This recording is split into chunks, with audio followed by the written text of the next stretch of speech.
Universitas Lampung. Pada kesempatan kali ini, saya akan menyampaikan terkait mata kuliah yang saya ampu yang sesuai dengan bidang keahlian saya, yaitu pengembangan kognitif anak usia dini. Mata kuliah ini ditujukan untuk mahasiswa PG PAUD semester 4 dengan kode mata kuliah PUD 620214.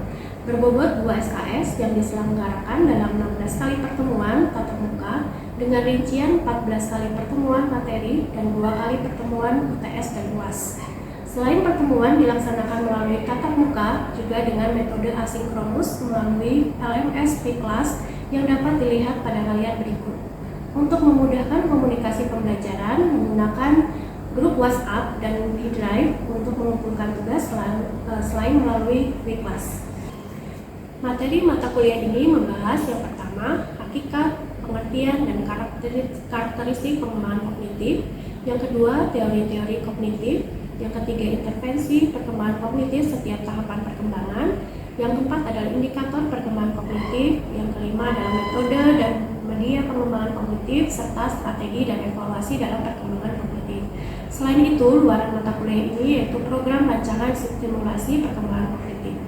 Adapun capaian perkembangan lulusan atau CPL atau CPL Prodi untuk mata kuliah ini meliputi CPL 6, CPL 8, dan CPL 9 yang telah tertuang dalam RPS yang telah divalidasi oleh Ketua Prodi dan dosen pengembang RPS.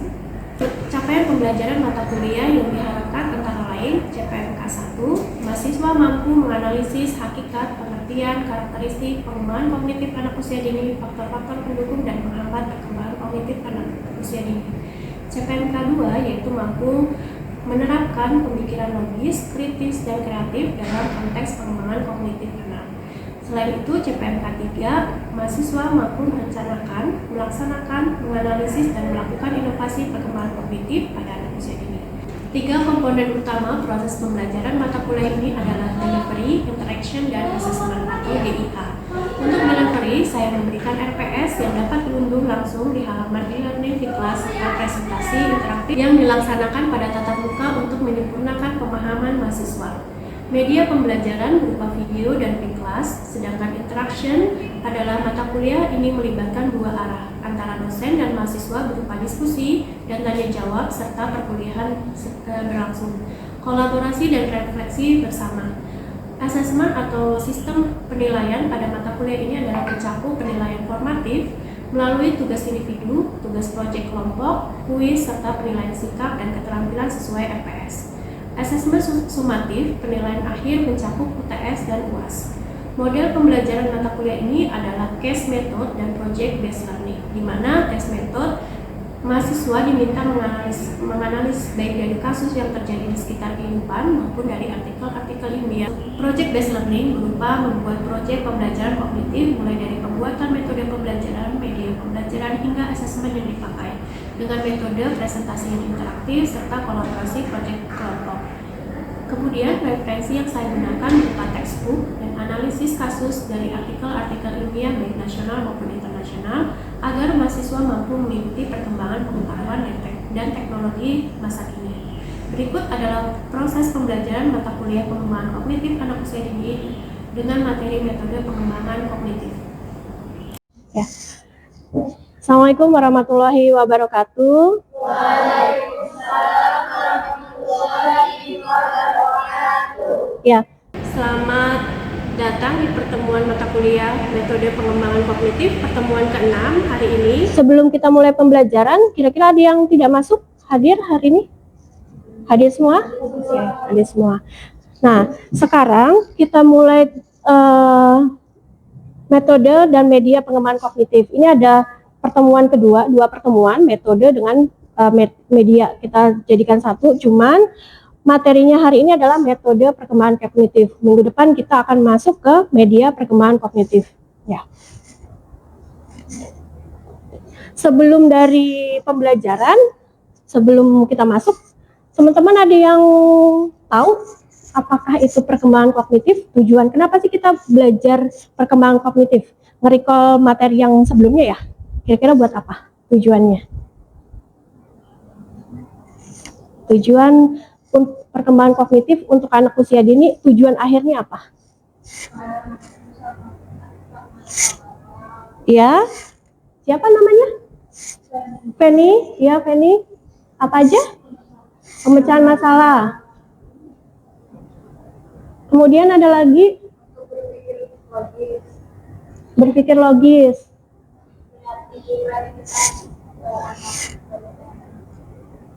Kreativitas. Daya ingat anak. Kira-kira kenapa sih pentingnya pembelajaran pemecahan masalah untuk anak usia dini? Kenapa mesti diajarkan sejak dini?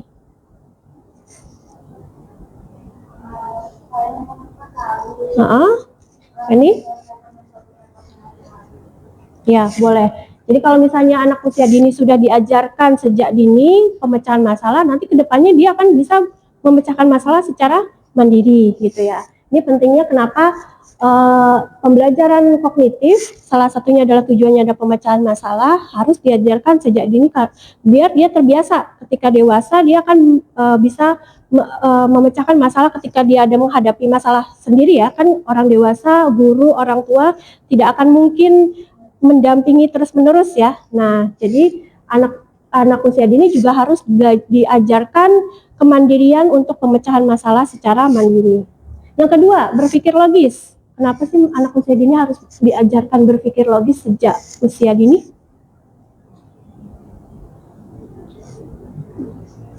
Kira-kira? Ya, Lili, silakan. Lili, oh bukan? Ya. Logis itu karena dia supaya ketika melakukan tindakan, karena ada sebab dan akibatnya dulu. Jika dia melakukan tindakan, nanti ujungnya dia akhirnya akan mendapatkan akibat dari perbuatan atau tindakan yang dia lakukan. Ya, benar.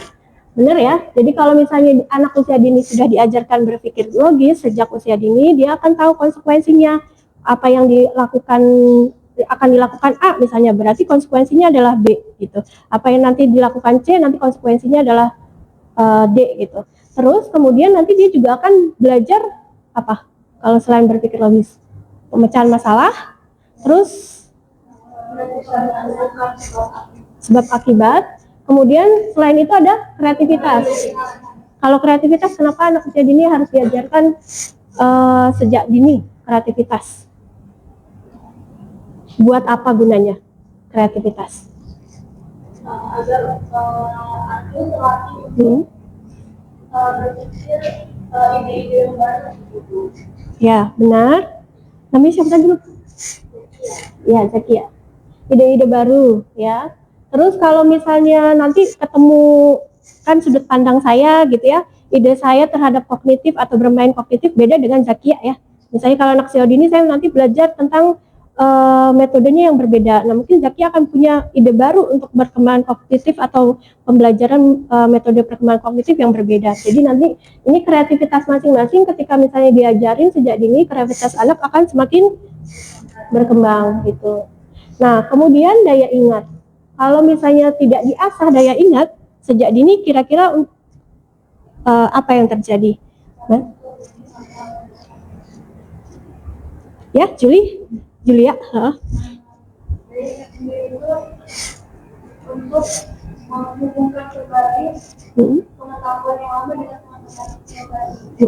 Tapi itu akan menjadi suatu pengetahuan yang menghubungkan hasilnya. Iya, benar.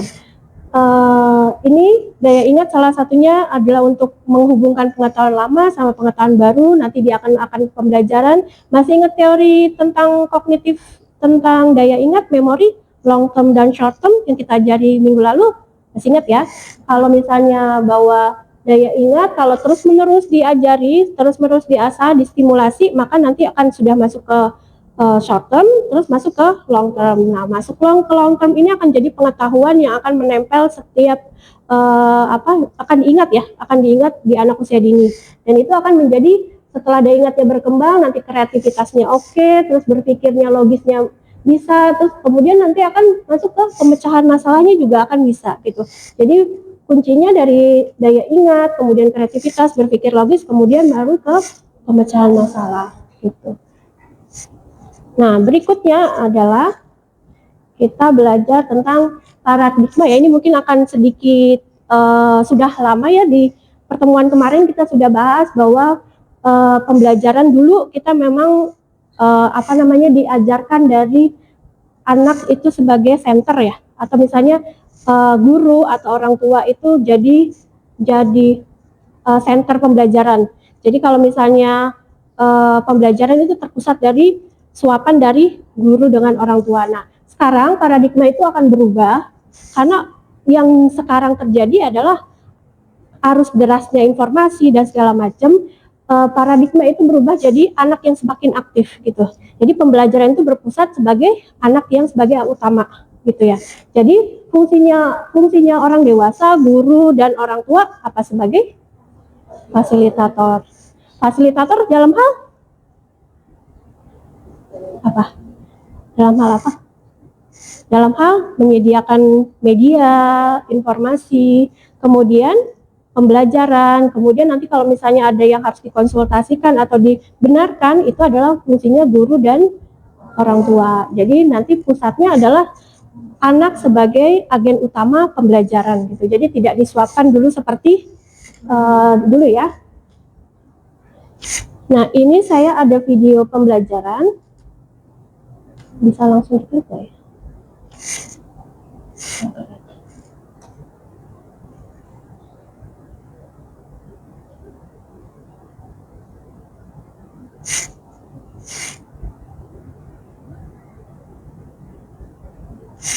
Kelihatan nggak?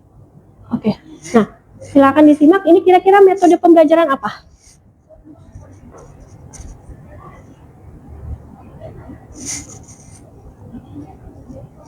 Permainan ini pembelajaran apa? Pohon interaktif. Apa yang diajarkan? Yang diajarkan apa? Untuk menyamakan angka-angka yang itu sama angka yang benar. Iya, benar. Bagian dari kognitif, metode pembelajaran kognitif? Kira-kira? Pemecahan masalah? Ya. Menghubungkan angka antara gambar tadi apel atau stroberi ya, terus ke angka-angka itu adalah bagian dari metode pemecahan masalah di bagian kognitif. Nah, ada beberapa macam, ini salah satunya kita belajar tentang pembelajaran metodologi kognitif. Satu lagi adalah ini, permainannya, contoh permainannya. Ya, kira-kira ini belajar tentang apa? Berpikir logis.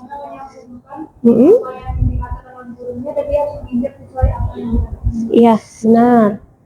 Terus ada lagi selain berpikir logis? Daya ingat. Ya, jadi dia harus tahu ya warna merah, green, kuning sama biru. Nah, ini contoh-contoh metode pembelajaran kognitif. Kita mulai. Sebenarnya ada beberapa macam metode pembelajaran kognitif ya, yang kita tahu, mungkin teman-teman sudah tahu. Ada apa saja pembelajaran metode kognitif? Pertama, storytelling. Storytelling ya. Kemudian proyek. Ada lagi? Eksplorasi.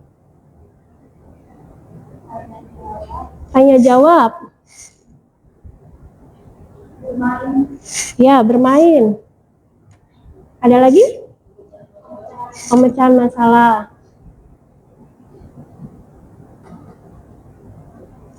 Ada lagi? Kira-kira? Demonstrasi. Yang dari 7 metode pembelajaran kognitif ada 3 kelompok. Kalau saya kelompokkan ada terarah. Kira-kira kalau terarah metode pembelajaran apa? Demonstrasi. Jadi kalau demonstrasi sifatnya satu arah, saya ke mahasiswa atau guru ke anak. Kemudian ada metode pembelajaran yang kolaborasi. Kolaborasi ini sifatnya ada kerjasama ya antara dua kelompok, dua orang atau per kelompok. Jadi sifatnya timbal balik beda dengan yang satu arah. Nah, kalau kolaborasi kira-kira dari 6 metode ini ada apa aja? Storytelling, kemudian tanya jawab, proyek. Ya. Kalau storytelling ini contohnya apa? Bermain peran,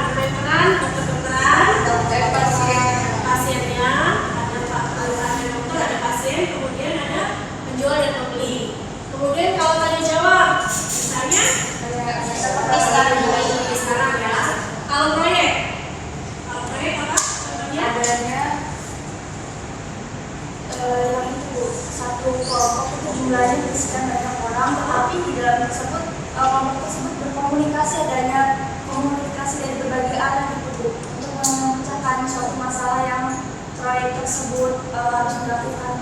Ya, benar ya, ada ya, benar. Jadi kalau misalnya ada proyek, dia punya masalah tertentu yang harus diselesaikan bekerja sama dan satu kelompok. Nah, kalau sifatnya mandiri, contohnya apa? Eksplorasi, bermain, eksplorasi dia sifatnya karena dia eksplorasi sendiri, jadi contohnya bermain apa? Bisa, bermain bisa, artinya dia sifatnya hanya bermain di ada diri sendiri, pokoknya bermain bebas gitu ya. Kemudian dia mengeksplorasi apa ada yang ada di sekitarnya, seperti itu. Kemudian kalau pemecahan masalah dulu, pemecahan masalah kan beda ya dengan proyek. Kalau proyek dia ada temennya, kalau pemecahan masalah dia sifatnya sendiri. Contohnya bermain apa? Bisa, gitu ya. Atau permainan balok-balokan juga bisa. Ada yang harus buat menara mungkin, seperti itu ya. Kalau bermain ini contohnya bermain apa? Sensory play. Kalau sensory play, yang pertama, yang kedua, simboli. Yang ketiga, objektif. Kalau sensory, contoh bermain sensory apa? Bermain pasir dan bermain play-doh. Oke ya, di sini bermain pasir dan play-doh. Tujuannya apa kira-kira kalau misalnya bermain pasir dan play-doh? Apa yang akan ditingkatkan ketika dia kreativitas, karena boleh. Ada lagi? Daya ingat. Ada lagi? Ya, itu aja. Motorik halus ya, boleh ya. Motorik halusnya dilakukan kembang ya. Akan kita. Kemudian kalau misalnya simbolik, kira-kira kalau simbolik apa? Ini? Bermain. Ada lagi? Teater bisa. Kalau misalnya simbolik ini dia melatih apa?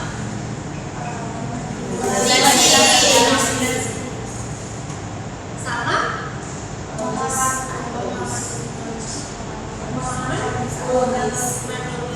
Pemahaman logis ya? Pemahaman logis ya? Nah, kalau misalnya pemahaman logis sih contohnya apa? Saya kalau dia sakit, kalau dia bermain peran, ketemu sama pasien dia sakit perut, berarti dia harus kemana? Bisa obat, tapi dia sembuh, jadi dia logisnya akan jalan ya. Terus kalau yang terakhir konstruktif, bermain konstruktif, contohnya apa? Bermain balon, Lego, yang lagi? Puzzle. Ya. Nah, kalau konstruktif ini artinya dia membangun suatu teori atau dia pokoknya ada imajinasi. Jadi saya membuat menara, jadi dia membuat konstruktif membangun balon-balon tersebut. Ya. Sifatnya kalau misalnya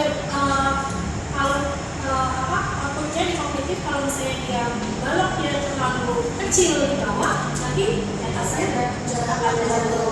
Kalau misalnya fondasinya besar, kuat atau panjang itu, dan ke atasnya kan stabil. Jadi kalau konstruktivisme ini lebih belajar ke ya. Kita lanjut. Nah, tadi ada pertanyaan ya. Tiga teori ini ada pertanyaan tanya jawab. Ya. Pertanyaan tanya jawab untuk anak usia ini yang paling bagus apa? Pertanyaan tertutup atau pertanyaan terbuka? Terbuka. Kenapa terbuka? Karena itu akan memancing berpikir logisnya anak tentang pertanyaan yang mungkin dia bisa tanyakan kepada gurunya ketika dia tidak tahu dan merasa ingin tahu. Ya, benar ya. Jadi kalau pertanyaan terbuka ini lebih memancing rasa ingin tahu, berpikir logis dan kognitifnya lebih jalan dibandingkan pertanyaan tertutup. Contohnya pertanyaan tertutup apa? Hanya sebatas iya, tidak. Betul. Jadi pertanyaan tertutup jawabannya hanya ya atau tidak. Sudah pernah atau belum? Ya. Jadi cuma dua pilihan. Tapi kalau pertanyaan terbuka, dia bisa menjelaskan. Ya. Contohnya misalnya ini warna apa? Ini kalau saya tanya ada berapa metode? 9. Itu kan pertanyaan tertutup ya. Dan kenapa disebut melatih demokrasi masuk satu arah? Itu kan memancing pertanyaan terbuka ya. Pertanyaan terbuka memancing kognitif kalian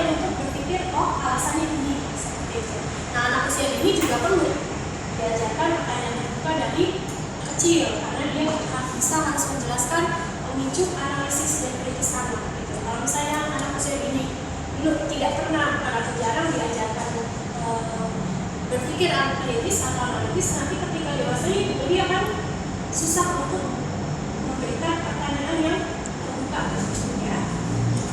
Ini salah satunya. Kemudian nah ini contoh kasus ketika permainan proyek. Saya misalnya punya anak usia ini, saya buat mereka untuk bagaimana sih observasi terjadinya antara kupu-kupu bulan menjadi kupu-kupu ya, dan ular jadi kupu-kupu. Nah, ini metode proyek kalau misalnya dibuat itu ada 3 fase ya. Yang pertama fase observasi dulu, pengamatan atau observasi. Dia akan anak-anak diminta dalam 1 minggu, ayo amati ularnya. Gitu. Proyeknya kebetulan 3 minggu, ayo amati ularnya. Dia akan mulai memetakan, oh observasi pertama ular dulu. Gitu. Minggu kedua, oh ternyata berubah jadi kelompok. Nah, dia mulai berpikir, oh jadi ular, jadi kelompok. Gitu. Jadi dia mulai berpikir kronologis, ular dulu baru kelompok. Kemudian minggu ketiga, misalnya minggu ketiga setelah tahapan terakhir dia jadi baru kupu-kupu.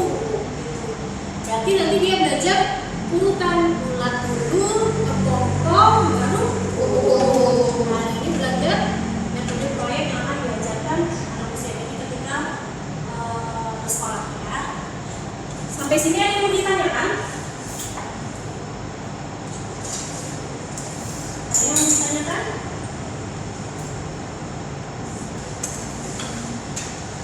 Ya, silakan tanya. Kalau di sini karena terkait atau tujuan metode tadi kan ada termasuk eksplorasi. Nah, eksplorasi kegiatan eksplorasi yang baik itu dilakukan lebih baik di dalam ruangan atau di luar ruangan. Kalau di dalam ruangan tapi guru yang memfasilitasi harus lengkap yang akan dieksplorasi oleh anak-anak, atau di anak itu dibiarkan bebas keluar untuk bereksplorasi tapi tetap diiniin batasan pembelajarannya. Ya, ada yang bagus ya. Kalau eksplorasi kita lebih baik anak itu dibiarkan di ruangan dengan fasilitas lengkap atau di luar tapi diawasi gitu ya. Dengan fasilitas ya seadanya gitu ya. Kira-kira tentukan dulu tujuannya apa. Kalau misalnya memang dia tujuannya hanya untuk yang bisa kita ajarkan ya di dalam aja. Tapi kalau saya pribadi lebih baik kalau dia mau eksplorasi benar ya di luar ruangan. Karena dia akan mengenal misalnya bentuk orang, kemudian alamnya juga kenal, terus misalnya nanti ada ketemu pasir dan lainnya atau tanaman segala macam. Jadi eksplorasinya lebih luas dibandingkan yang di dalam. Kalau di dalam ruangan dia akan tertutup gitu, jadi cuma ada APP dan yang lain. Tapi dia tidak berinteraksi dengan lingkungan sekitar sama alamnya. Gitu. Dan tapi nanti mungkin teman-teman ketika sudah jadi guru atau yang lainnya atau menjadi orang tua mungkin akan dibatasi, bukan dibatasi apa? Dilihat kemampuan tujuan pembelajarannya apa. Tapi memang yang lebih bagus memang di ruangan. Sampai sini ada yang ditanyakan lagi? Ya, Apakah dari metode tentang kolaborasi dengan mandiri itu bisa dicampur digabungkan menjadi satu, seperti contohnya proyek dengan eksplorasi tadi. Eksplorasi kan termasuk dua metode yang mandiri, sedangkan proyek kolaborasi. Jika digabungkan kedua metode ini apakah bisa dan apakah bagus? kalau digabung malah justru bagus. Ini kan kita belajar satu-satu ya. Tapi kalau misalnya prakteknya pasti akan dicampur atau bergabung. Misalnya kayak proyek dan eksplorasi lah. Mungkin kalau buat kupu-kupu mungkin tidak ada eksplorasi kecuali misalnya ini ular ya. Kalau misalnya oh dia makan kasih apa gitu eksplor. Atau misalnya gimana caranya dia menjadi kelompok gitu. Nah itu akan satu metode pembelajaran itu pasti akan bercampur gitu. Jadi bukan hanya proyek-proyek aja atau eksplorasi aja. Dalam satu kegiatan ketika kita membuat tujuan pembelajaran itu pasti akan banyak yang kita pakai. Nah, tapi memang utamanya mungkin ada satu ketemunya cuma proyek gitu, tapi di dalamnya nanti pasti ada tanya jawab di sini. Ya, ada interaksi antara teman-teman ini, pasti ada tanya jawab. Atau misalnya ada eksplorasi atau misalnya bermain nilai di dalam proyek. Jadi mungkin akan bercampur banyak di sini. Gitu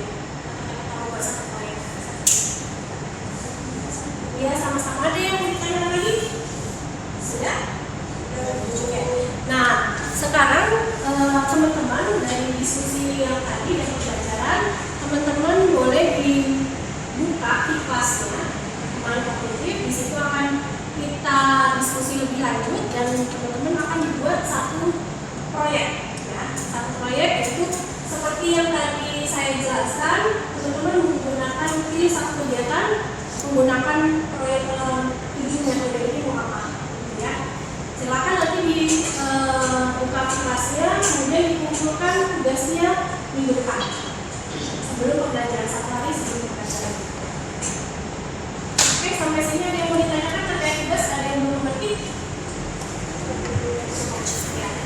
Kalau mau diskusi nanti kita